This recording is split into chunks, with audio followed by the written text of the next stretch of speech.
If you're house hunting, a lot of buyers sometimes will go to open houses, but you can also schedule private showings. So we're just going to talk about a little bit of etiquette as you're going through that process. The number one thing is if you're running late, just let your agent know so that they can let the sellers know, because you have to remember that for a private showing, the seller has left the house just for you to come in and see it.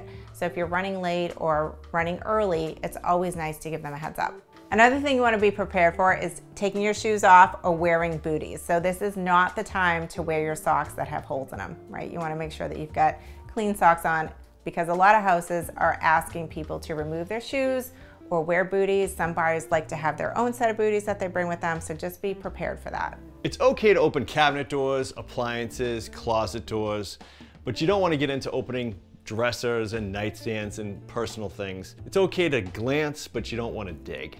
Sometimes you're out looking at houses and you're looking at a lot of them, you've had a long day, you get hungry and you might want to have a snack, but don't bring messy food into people's houses, or even things like chips where you're leaving a trail of crumbs. Just be mindful that you're going into someone's home and you don't want to leave a mess. And that could also be your future home.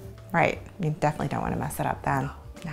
I mean, look, everybody's got cameras now, right? When you go and look at a property, don't say anything. Look at it, observe, and then you have a conversation with your agent elsewhere after. Even things like baby monitors, sometimes they're recording, things like that. So you don't want to talk about how much you want to offer, or say maybe something that the seller might not want to hear about the house. So just remember that someone could be listening. If you're traveling with pets and you're house hunting with pets, don't bring your pets into people's homes. Sometimes we have Luna with us and we leave her in the car in the air conditioning because, you know, we don't want to have an accident in someone's house, because that can be a bad situation. And sometimes people are allergic to pets. So if you bring a pet into someone's house and their kid is allergic to it, that can cause a whole different set of issues. So it's best to leave the pets, you know, away from the house for now. You want to look like an emoji.